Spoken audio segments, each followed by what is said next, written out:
karena memang supplier produk-produk seperti ini itu Jawa Timur, sehingga stabilisasi harga relatif bisa termanage. Ini juga menjadi kekuatan Jawa Timur, sehingga TPT Jawa Timur, tingkat pengangguran terbuka Jawa Timur, selalu di bawah rata-rata nasional.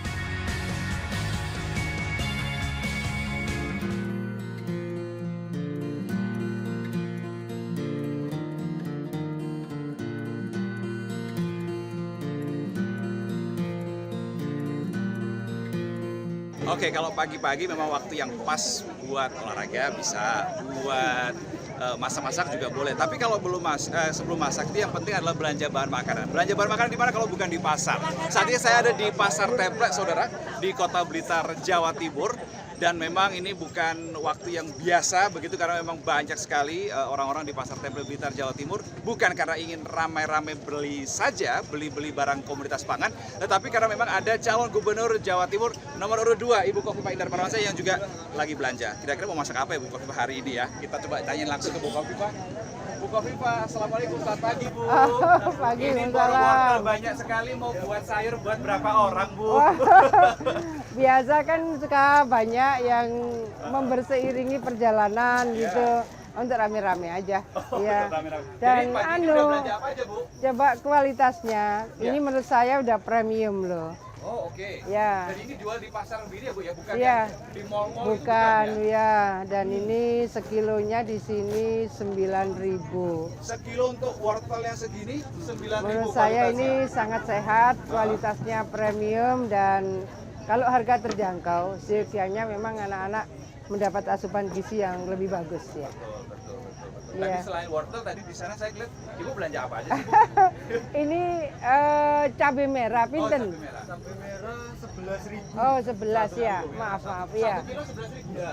Saya minta 5 kilo dibagi 5 ya, sekilo ya. Oke. Ini kalau pas musim cabai, Kualitasnya Bu ya? kualitasnya bagus. Jadi artinya produk pertanian kita memang sudah pada posisi yang sangat bagus. Anu nggih, gansal dibagi gansal sekiloan. Coba kalau ini kan kualitas Brokoli. saking pundi brokoli ini, Pak? Saking Malang Pujon. Oh, pujon. Ini brokoli juga kualitas premium. Biasanya kan hijaunya agak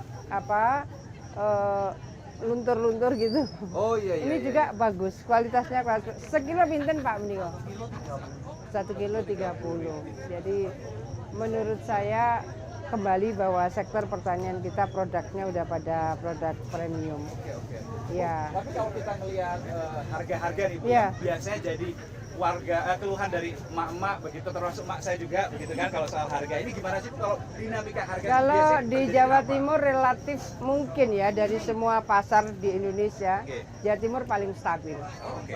Dulu kalau Pak Jokowi suka cek di Banyuwangi, cek lagi di Tuban, cek lagi di Sumeneb, artinya daerah yang jauh cek lagi di Ngawi juga relatif stabil. Karena memang supplier produk-produk seperti ini itu Jawa Timur, sehingga stabilisasi harga relatif bisa termanage. Ya. Oh, oke. Iya. Nah, bicara soal pasar Bu Khofifah, biasanya kan ada proses upaya-upaya yang minta dirapi lagi, revitalisasi, modernisasi. Kalau di Jawa Timur gimana sih Bu? Ada juga, Pernah ada. bawahnya? Jadi kemarin saya ke pasar induk bawang putih dan bawang merah. Oke. Nah, mereka menyampaikan, Bu, ini kalau hujan suka banjirnya itu ke pasar, sehingga aromanya sangat berpengaruh. Itu Bu, got-gotnya ini banyak yang sudah tersumbat. Jadi pertama semangat saya itu ada di pasar, karena di pasar saya sangat banyak mendapatkan doa-doa. Kalau kita mengawali kehidupan keberseharian dan kemudian diawali dengan doa-doa masyarakat yang kita secara personal tidak kenal, menurut saya ini doa yang tulus, doa yang ikhlas gitu. Dan menjadi bagian dari penguat semangat kita untuk bekerja pada jam-jam berikutnya. Ini tadi sampai yang naik motor, saya juga mohon maaf kalau ada yang kemudian tersendat ya perjalanannya. Saya sempat bersalam dan di antara mereka itu satu memberikan doa, satu memberikan doa, dan seterusnya tanpa kita mengenal secara personal. Jadi itu artinya bahwa kekerabatan di antara masyarakat Jawa Timur ini luar biasa. Mereka dengan sukacita memberikan doa tanpa mengenal secara personal. Jadi doa dan dukungan itu harus menyatu. Tapi kalau boleh, Luar biasa. selain karena untuk mendapatkan doa dan juga bertemu Iya. langsung secara warga, Ibu kalau saya lihat di story-nya tuh hobi banget ke pasar itu. Kenapa itu tujuannya Ya. selain membeli dan lain sebagainya ada? Di pasar ini akan menjadi viral dari mereka kan bisa jadi speaker. Oh, oke. Dan kemudian memviralkan. Ya Bung Hovifa, anu wingi rene ada kemarin ke sini, anu loh. Apa belanja apa dan seterusnya. Jadi di beberapa titik kalau ini kan pasar induk ya, jadi nggak sampai siang. Di beberapa pasar yang permanen bukan pasar induk, itu bahkan di antara mereka jualan apa di sana, nanti saya ke sana ikut. Saya bilang, Bu, jualannya gimana? Sampai begitu. Sehingga mereka pun kemudian seolah-olah menjadi apa jurkam kita. Wah, itu keren sekali. Jadi mereka ikut apa mengajak apa pemilik atau penjual-penjual yang lain gitu. Itu saya temukan hampir di semua pasar tradisional yang saya kunjungi. Oke. Ya. Tadi Bu Kofifa sebetulnya udah spill dikit soal barang-barang di pasar itu tentu tidak lepas dari produk pertanian yang ada di Jawa Timur. Iya. Kita ngomong pertanian, nggak cuma ngomong produknya Bu, Iya. tapi soal petaninya. Nah, bagaimana Iya. petani kalau di programnya Bu Kofifa ini seperti apa? Jadi apa NTP nilai tukar petani. Oke. Saya setiap bulan selalu update Iya. antara nilai tukar nelayan dan nilai tukar petani. Dan kita pada posisi cukup bagus nilai tukar petani kita dan nilai tukar nelayan kita. Misalnya begini, GKP dan GKG, gabah kering panen, mereka nawarkan jeruk itu. Oh nggak apa-apa. Aturan aja. Jeruk Iya. boleh ditawarkan di sini. Dibeli masih sama Bu Kofifa. Itu mungkin mereka bawa apa jualan pakai pick up itu. Oh iya. oke, Gabah oke. kering giling dan gabah kering panen. Di Jawa Timur itu tertinggi se-Jawa. Oke. Gabah kering giling, gabah kering panen harganya paling tinggi se-Jawa. Tetapi setelah jadi beras medium paling murah se-Jawa. Nah, itu makanya banyak sekali Unik ya? kawan-kawan yang tanya itu gimana caranya memanage seperti ini. Itu artinya bahwa perlindungan petani antara lain adalah nilai tukar petani. GKP, GKG tertinggi se-Jawa. Tapi giliran jadi beras medium terendah se-Jawa harganya. Itu artinya kan kalau terendah se-Jawa konsumen. Iya. Tetapi kalau GKP, GKG berarti petani mendapatkan nilai tambah. Nah ini proses yang kita lakukan pada saat kita di periode pertama itu penggilingan kita undang khusus, distributor kita undang khusus, pedagang berasnya kita undang khusus, kemudian gapoktannya kita undang khusus. Jadi masing-masing kita mendengar rekomendasi-rekomendasi mereka dan itu akan menjadi input bagi proses pengambilan keputusan. Yang paling disuarakan oleh petani itu apa sih Bu yang biasanya paling Pupuk, didengar? pupuk Nah, itu sudah. dia. Oke. ERDKK itu dari Gapoktan ke kabupaten. Nah persoalannya ERDKK itu dari kabupaten, dari Gapoktan ke kabupaten langsung ke pusat. Nanti dari pusat juga langsung ke kabupaten. Giliran bulan-bulan September biasanya sudah mulai nampak pupuk saya kurang sekian, kabupaten mana pupuk saya kurang sekian. Saya berapa kali menyampaikan bahwa kita itu juga diinformasikan. Paling tidak kita tahu 5 besar penghasil padi itu mana saja, 10 besar penghasil padi itu mana saja. Sehingga kita bisa menghitung ini kebutuhan pupuknya mestinya sekian. Memang tidak bisa semua mendapatkan pupuk bersubsidi. Tidak bisa semua, tetapi bahwa paling tidak proporsi di antara mereka penghasil utama 1, 2, 3, 4, 5 atau katakanlah sampai 10 karena ini lumbung pangan nasional ini harus terproteksi, kira-kira begitu. Kalau saya berkali-kali mendengar Bu Kofifa itu secara de facto dan apa itu Bu yang soal penghasil atau pangan beras dan secara nasional itu Bu? Ya, kalau itu kan BPS yang bilang bahwa dari tahun 2020 produksi padi dan beras Jawa Timur tertinggi di antara semua provinsi di Indonesia. Itu karena ya petaninya luar biasa dan mereka sekarang petani milenial, mungkin sekarang petani Gen Z ya, itu terbanyak Jawa Timur. Petani, jadi saya sudah melihat bagaimana mereka tabur benih pakai drone. Oh, udah pakai teknologi. Sudah. Kemudian mereka kasih pupuk pakai drone. Iya. Sehingga tidak harus becek-becek, berlumpur-berlumpur gitu. Artinya anak-anak muda itu udah cukup friendly dengan sektor pertanian. Mereka bahkan di Ngawi itu ada yang punya lab itu mungkin untuk mereka ini kan sebenarnya bukan pengusaha besar gitu, tapi mereka punya lab yang cukup bagus, sehingga ada produk-produk misalnya agriculture yang lain, itu mereka punya alpukat keren-keren alpukatnya. Wah, ayo Mas Rino kita ke sana. Oke, nah soal lahan pertanian Bu, ini yang juga saya lihat baca di pemberitaan itu akan soal penyusutan lahan pertanian karena alih fungsi, bukan karena apa-apa, karena alih fungsi ada program jalan tol, ada dan lain sebagainya. Nah ini mengatasi tantangan ini, challenge ini Jawa Timur bagaimana Bu? Jadi ada LSD, lahan sawah yang dilindungi. Oke. Nah LSD itu ya harus ada komitmen bersama antara bupati, wali kota. Kenapa ada kota? Karena memang kayak Batu itu daerahnya memang banyak LSD-nya, lahan sawah yang dilindungi.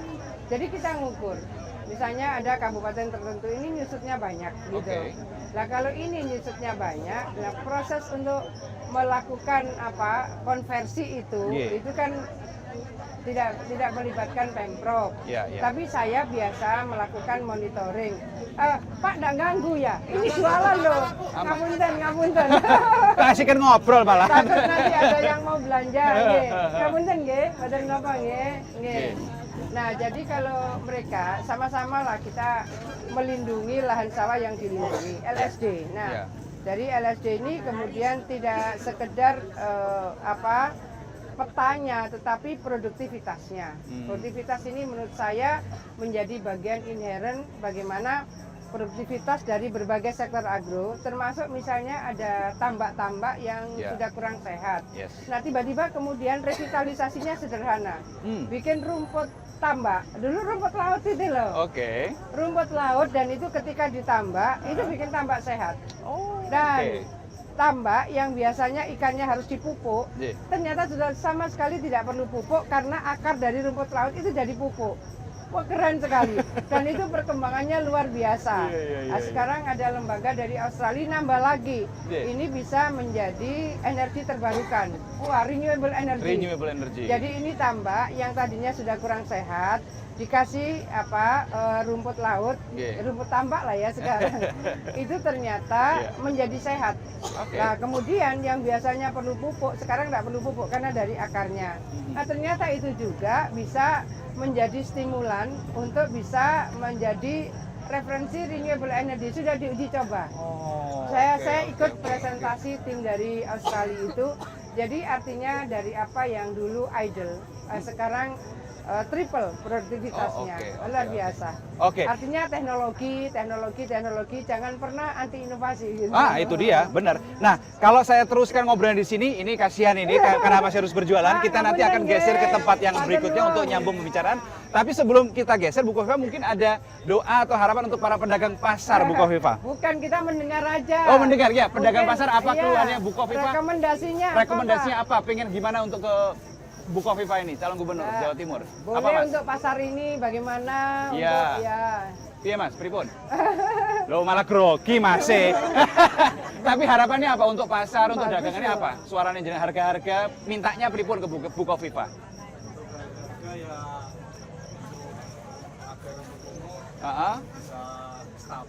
Bisa stabil. Terjangkau. Aksesnya juga gampang mungkin ya. Ditamu nggih, Bu nggih? Iyalah. Kualitasnya luar biasa. Bagus ini. Saya ini tukang memajukan pertanian. Mantap. Siap. Baik, makasih Mas ya. Bu Kofifa, saya bantu bawa belanjaannya. Oke, kita sambung di tempat berikutnya. Iya, ayo.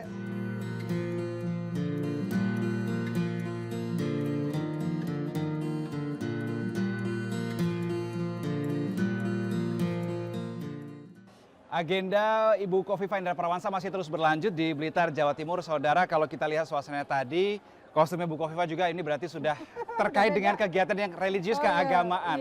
Nah, karena temanya begitu Bu Kofifa, maka saya juga ingin tanya-tanya soal pondok pesantren. Karena di Jawa Timur ini bisa dibilang salah satu provinsi yang pondok pesantren terbanyak di Indonesia. Gimana concern dari Bu Kofifa untuk pondok pesantren, Bu? Pertama, pemberdayaan ekonomi dan kemandirian pesantren.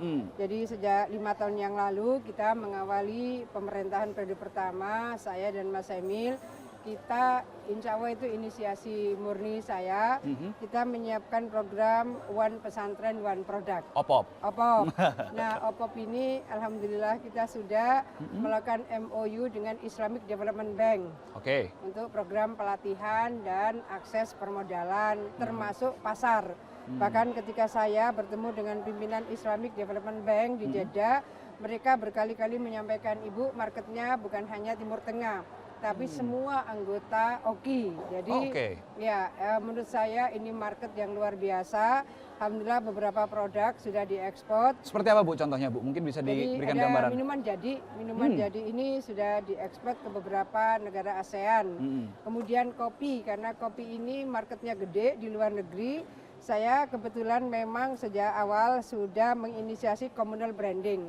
Maka ada kopi Kari dari Madiun, ada kopi Wonosalam, ada kopi Jember, kemudian ada kopi Bondowoso, itu udah ada yang communal branding. Sehingga sekalinya ada permintaan besar, itu dimungkinkan bisa kita supply. Kemudian tahun terakhir 2023, artinya tahun terakhir kepemimpinan periode pertama itu, ternyata Malaysia juga tertarik untuk mengetahui One Pesantren One Product. Bahkan kemudian Thailand. Jadi ini potensial untuk direplikasi baik di Malaysia maupun di Thailand. Kita bersyukur bahwa ekosistemnya pesantrenpreneur, santripreneur, dan ekosistem sosiopreneur ini menjadi bagian yang kita berharap bahwa penguatan ekonomi bukan hanya bagi pesantren, tapi bagi santri dan bagi alumni sekaligus lingkungan di luar pesantren.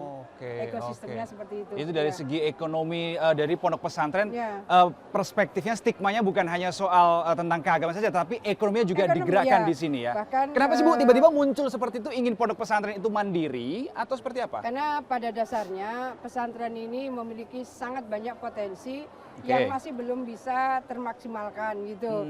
Jadi kalau misalnya inputnya, santri-santrinya ini kan dari beragam profesi orang tuanya. Tentu mereka punya talent-talent yang bisa dikembangkan. Nah, pada posisi di mana sesungguhnya pesantren ini berdekatan dengan ekosistem agriculture misalnya, maka sangat dimungkinkan pesantren ini bisa mengembangkan tidak hanya hulunya tapi hilirisasinya. Beberapa produk juga hilirisasinya diekspor ke Jepang misalnya. Jadi ini akan menjadi kekuatan yang luar biasa. Pesantren di Jawa Timur itu kalau yang santrinya di atas 1000 itu sekitar 4.600. Kalau di atas 500 sekitar 6.800. Kalau di atas 100 itu sekitar 12.000. Begitu banyaknya pesantren yang mereka itu menyiapkan santri yang menginap di pesantren itu hampir 1 juta. Jadi 980-an ribu santri yang ada di pesantren. Tapi kan ada santri yang juga ada di rumah masing-masing.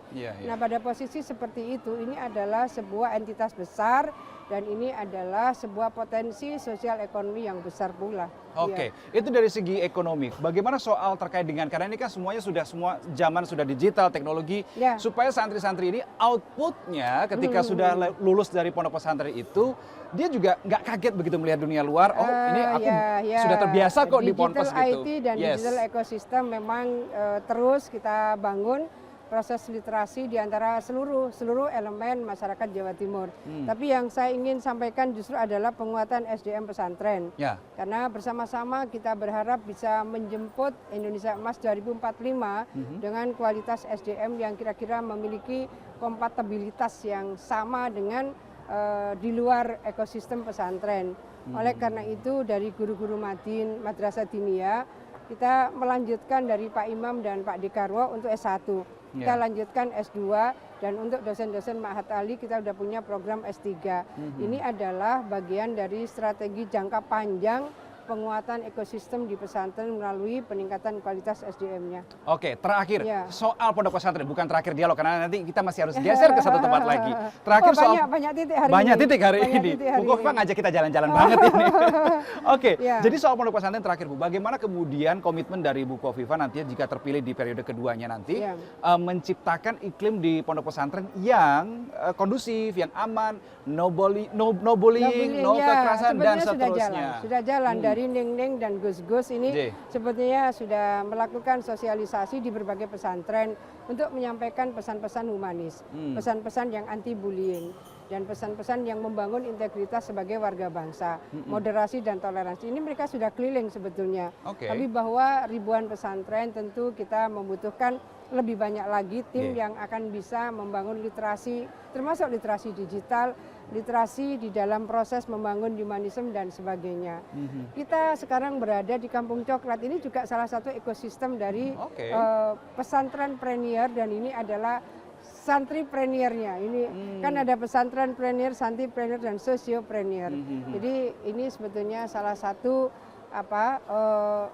referensi bagi alumni pesantren yang kemudian sukses untuk menginisiasi sebuah banyak produksi sebuah proses usaha yang bisa merekrut begitu banyak tenaga kerja di sini, marketnya juga sudah ekspor dan seterusnya. Oke, soal pondok pesantren clear enough, sudah ada komitmen kuat dari Ibu Khofifah untuk taruh concern di situ. Sebetulnya di satu titik berikutnya kita akan bahas juga, nanti aku spill deh biar Bu Khofifah mungkin bisa bahas itu gitu kan.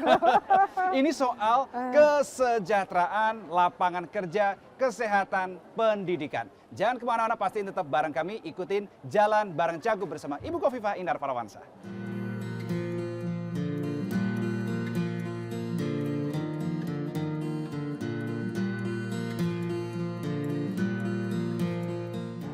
Ya, saya habis jalan-jalan sama Bu Khofifah di salah satu pabrik begitu, di sebuah kota di Blitar, Jawa Timur.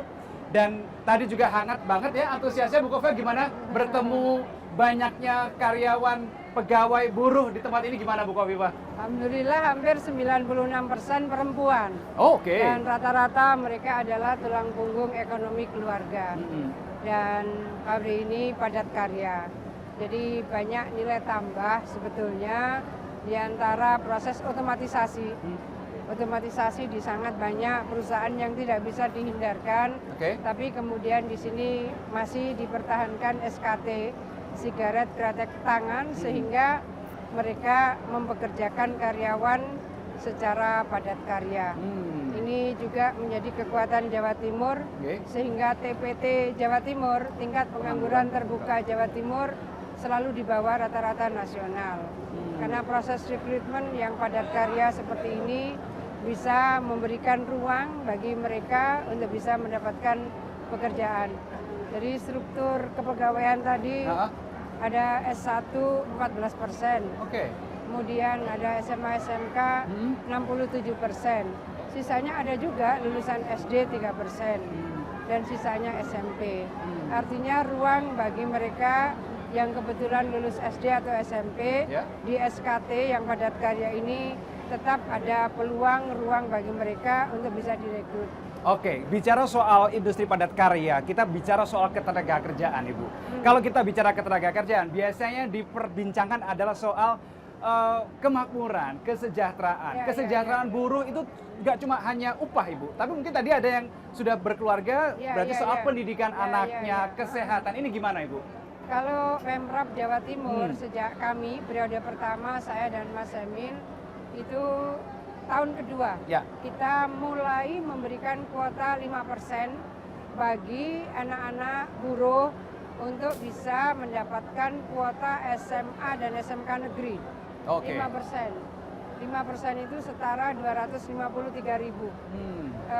Selama ini 253.000 anak-anak buruh yang sudah mendapatkan kuota untuk bisa masuk SMA dan SMK negeri. Oke, kalau soal kesehatan nih Bu, bagaimana nih? Kalau kesehatan ini kan ikut ke masing-masing perusahaan. Kalau misalkan untuk keseluruhan di warga Jawa Timur, misalkan kalau kita bicara Jawa Timur ini UHT-nya Universal Health Coverage sudah mencapai 93%. Universal Health Coverage. Jadi harapan kita adalah proses untuk referral dari mulai klinik Pratama, kemudian RSUD Kabupaten Kota sampai kepada RSUD provinsi, itu semua bisa berjalan cepat sehingga kalau ada kasus-kasus yang membutuhkan tindakan tertentu, mereka bisa segera dirujuk. Mereka bisa segera dirujuk.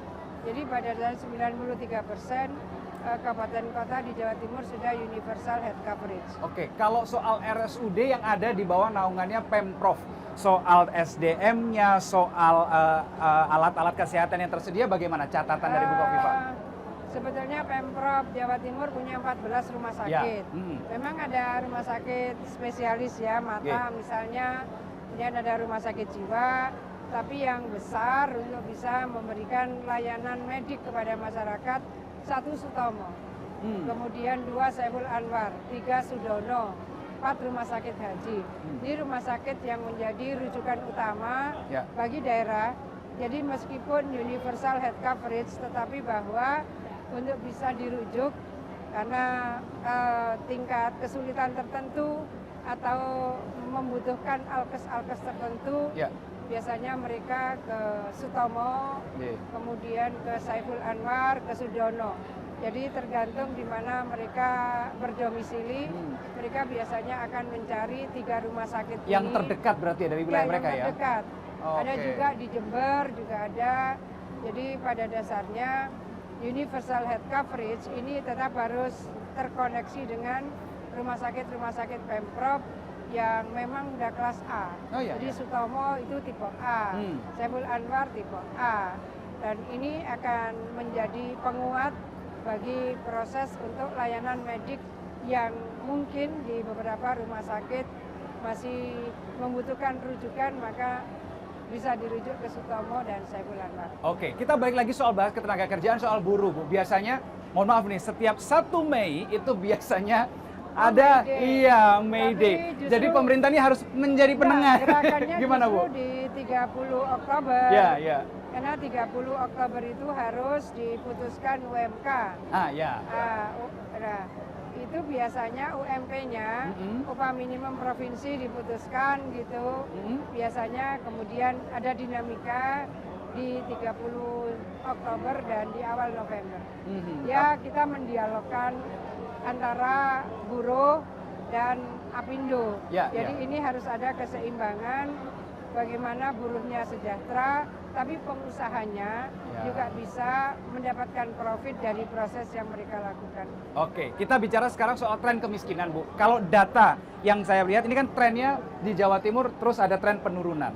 Nah, ke depan, jika nanti Bu Kofifa kembali terpilih di periode keduanya, apa yang akan Ibu Kofifa lakukan? Masih samakah langkah-langkahnya dibandingkan 5 tahun yang lalu, atau ada gebrakan baru, genjotan baru? Ya, kita melihat sih, kalau misalnya pelaku-pelaku UMKM, kita sudah pada 3 tahun terakhir kita menyiapkan ada modal 50 juta dengan bunga 3%.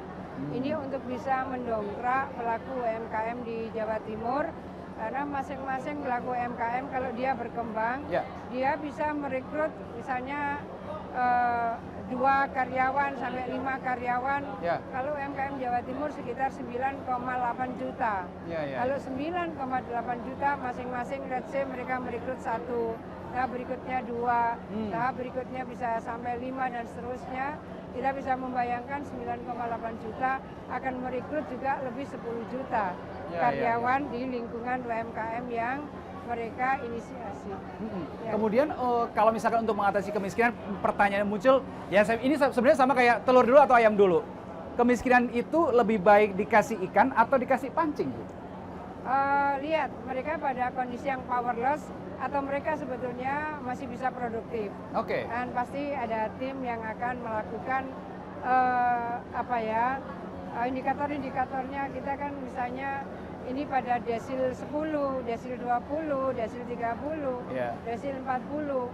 Saya rasa semua harus dihitung sesuai dengan tingkat dan derajat kemiskinannya, sehingga intervensinya ada yang masih bersifat charity, tapi ada yang sudah masuk pada productivity. Oke, baik. Itu adalah program-program kerja dimiliki oleh Bu Kofifa untuk Jawa Timur, untuk kemudian dalam tanda kutip diadukan, begitu, dikompetisikan di momen Pilkada Jawa Timur ini. Bu Kofifa, program sudah. Saya tanya terakhir, boleh soal politik ya, Bu ya?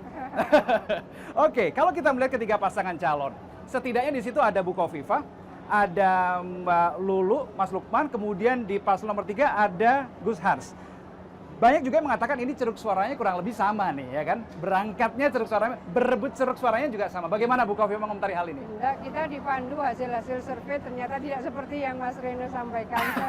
Jadi aman saja Ibu ya? Jadi kita insya Allah confident gitu, sambil terus melakukan penyapaan semaksimal mungkin dan waspada, kerja keras lahir batin. Oke, Bu Khofifah Indar Parawansa, terima kasih sudah berdiskusi dan berdialog di kesempatan kali ini. Itu tadi saudara jalan bareng Cagup kali ini bersama dengan Ibu Khofifah Indar Parawansa di Jawa Timur. Kita nantikan bagaimana nanti dinamika politiknya sampai dengan 27 November. Jangan lupa gunakan hak suara Anda sebagai warga Jawa Timur karena satu suara itu sangat berharga untuk menentukan masa depan suatu wilayah. Saya Reno Reksa pamit, salam TV.